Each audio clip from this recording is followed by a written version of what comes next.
Alright, Oval fans, here we are again with another speculation discussion video.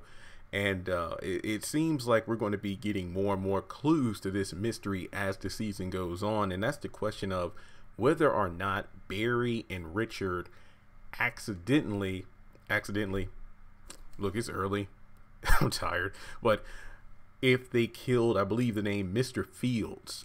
He was the father of the woman who was grieving on television, as well as the woman who ran out into the, ran out of her house and was screaming in the streets for help because her father had been shot in his sleep by someone. We don't know who. And the question is whether or not Barry and Richard were the ones to unintentionally shoot this old man in his sleep while they were fighting over the gun that Barry had taken from one of Picky's goons. And Picky warned Barry that, hey, this gun has heat on it, make sure you don't get caught. Which begs the question of, number one, what did Richard do with the gun? So basically, from what we do know, they were fighting over the gun. Neither of them were shot, and the bullet went through the door because Richard did say there's a hole through the door. So the bullet exited the vehicle. Now, I rewatched the scene at the beginning of episode 4. A rat can smell poison, because that was the episode we picked up where we left off.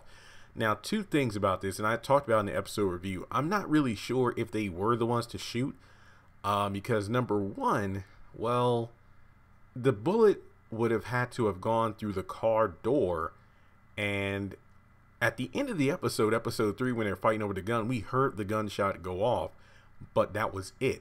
So if the bullet did hit Mr. Fields, it would have had to have gone through a door or window of the building they were parked outside of in order for it to actually be the bullet to kill him, because I did check and I really couldn't tell if the window outside of the building was actually open, like the bedroom window, if it was just open, because if it wasn't, then there should have been like a shatter, like the bullet penetrating the glass, and that would have been it. You could make the argument that it could have gone through the door. I don't think so.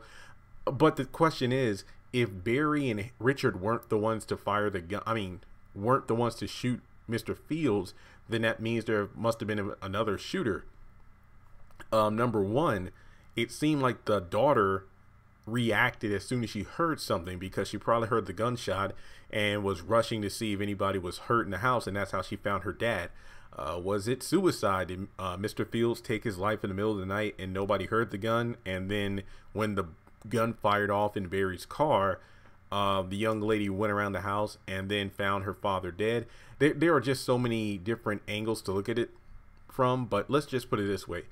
Based off the fact that the news reporter said there is a vigil that's going to be happening soon because they want this person brought to justice, but also to remember the pillar of the community. He was a deacon at Hillside Church, and I believe later in the episode, the last episode, Allies, Kareem's girlfriend came to the pharmacy to have flyers saying, hey, you're going to help me hang these up for the visual of the man who was shot this morning. So we know that this is something that isn't going to go away, kind of like the Little Lizzie Benny hit and run situation where they're trying to find the guy that did it, Wyatt Cryer. So they, had a protest, a march for justice. Now in this situation, they're going to have the visual, of course. But the question is, will Barry and Richard get caught? Because remember, the reporter said that police would be taking a look at surveillance cameras from all around the area. And remember that Barry and Richard were parked right behind each other. Barry's car, then Richard pulled up. And I don't know what if the police can put a time frame on when he was shot, because if the time matches up to when Barry and Richard were in their vehicles and the surveillance picked up the sounds of a gun going off, then it is possible that they could be tied to this murder. Not to mention, when Richard got out of the car, he had the gun outside of his pocket in his hand. So the surveillance might be able to see that he has a gun in his hand, not to mention the fact that he quickly left the scene along with Barry. So they could be tied to this. Not to mention the police are trying to figure out what Barry's whereabouts were the night before. And he pretty much rushed out of the police station along with his mother. So if they pick up surveillance on his car and, find his location and whatnot, they could figure out that, hey, you got the gun from this location, picking his goons, then you went over to this side of town. I forgot what side of town it was, but it was a bad location that Picky gave him on purpose so it wouldn't be where the cult members were. So it's possible that the police might, you know, think that this was premeditated, or possibly even connect him to Ruth. I don't know. But in any case, it isn't looking good at the moment.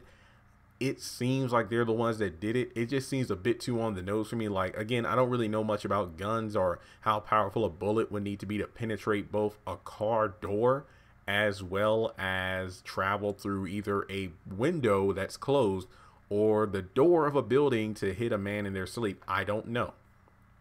The only other way this could have happened, if, let's say, aside from suicide, or if there was just another random shooter at that very time. I don't know for sure, but let me know your thoughts in the comment section below. What do you think will happen? Who do you think actually killed Mr. Fields? And yeah, make sure you subscribe to the channel and give this video a thumbs up so I can talk to you in the next video.